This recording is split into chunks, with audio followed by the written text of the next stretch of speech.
Hi welcome to my mini blog. ಇದು Thursday blog ಆಗಿರುತ್ತೆ. ಇನ್ನು ಥರ್ಸ್ಡೇ ಬೆಳಗ್ಗೆನೇ ನನ್ನ ಮಗನ ಸ್ಕೂಲ್ ಹತ್ರ ಬಿಟ್ಟಾದಮೇಲೆ ಸ್ವಲ್ಪ ಸ್ಮಾರ್ಟ್ ಬಜಾರಲ್ಲಿ ಕೆಲಸ ಇತ್ತು. ಏನಪ್ಪ ಅಂದರೆ ಗ್ರಾಸರೀಸು, ವೆಜಿಟೇಬಲ್ಸ್, ಫ್ರೂಟ್ಸ್ ಎಲ್ಲ ಖಾಲಿಯಾಗಿತ್ತು. ಸೊ ತೊಗೊಂಬರೋಣ ಅಂತ ಅಂದ್ಬಿಟ್ಟು ಹೋಗಿ ತೊಗೊಂಡು ಮನೆ ಕಡೆ ಬಂದ್ವಿ. ಇನ್ನು ಮನೆ ಅಷ್ಟರಲ್ಲಿ ಬರೋಷ್ಟರಲ್ಲಿ ಎಲ್ಲ ಕೆಲಸ ಮುಗ್ದಿತ್ತಲ್ಲ, ಸ್ನಾನ ಮಾಡ್ಕೊಂಡು ಪೂಜೆಗೆ ರೆಡಿ ಮಾಡ್ಕೊಳ್ಳೋಣ. ಸ್ವಲ್ಪ ಕಾರ್ಪೊರೇಷನ್ ಆಫೀಸ್ಗೆ ಹೋಗೋದು ಕೂಡ ಕೆಲಸ ಇತ್ತಲ್ಲ ಅಂತ ಅಂದ್ಬಿಟ್ಟು ಬೇಗ ಸ್ನಾನ ಮುಗಿಸಿ ಪೂಜೆಗೆಲ್ಲ ಹೂವು ಎಲ್ಲ ಕಟ್ಟಿಟ್ಟಿದ್ರು ನಮ್ಮತ್ತೆ.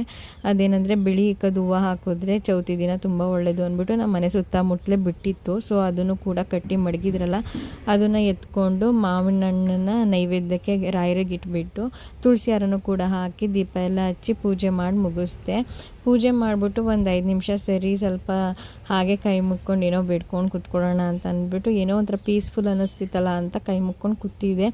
ಅಷ್ಟರಲ್ಲಿ ಬಿಳಿ ಎಕ್ಕದ್ದು ಹಾರ ಹಾಕಿದ್ವಲ್ಲ ಗಣೇಶನಿಗೆ, ನಾನು ಹಿಂಗೆ ಕೈ ಮುಗಿದ್ಬಿಟ್ಟು ಏನೋ ಹಿಂಗೆ ಬೇಡ್ಕೊಂಡೆ. ಅಷ್ಟರಲ್ಲಿ ಪಟಾರ್ ಅಂತ ಬಲ್ದ ಕಡೆಯಿಂದ ವರ ಕೊಟ್ಬಿಟ್ರು. ಅವಾಗ ಒಂಥರ ತೃಪ್ತಿ ಅನಿಸೋದು ಮನಸ್ಸಿಗೂ ಕೂಡ. ಆಮೇಲೆ ಅಲ್ಲಿಂದ ರೆಡಿಯಾಗಿ ನಾನು ಕೂಡ ಕಾರ್ಪೊರೇಷನ್ ಆಫೀಸ್ಗೆ ಹೋಗ್ಬೇಕಿತ್ತಲ್ಲ ಅಂತ ನನ್ನ ಮಗನ ಸ್ಕೂಲಿಂದ ಬರ್ತಿದ್ದಂಗೆ ಅವನು ಕೂಡ ರೆಡಿ ಮಾಡಿಸ್ಕೊಂಡು ಕರ್ಕೊಂಡು ಹೊರಟ್ವಿ.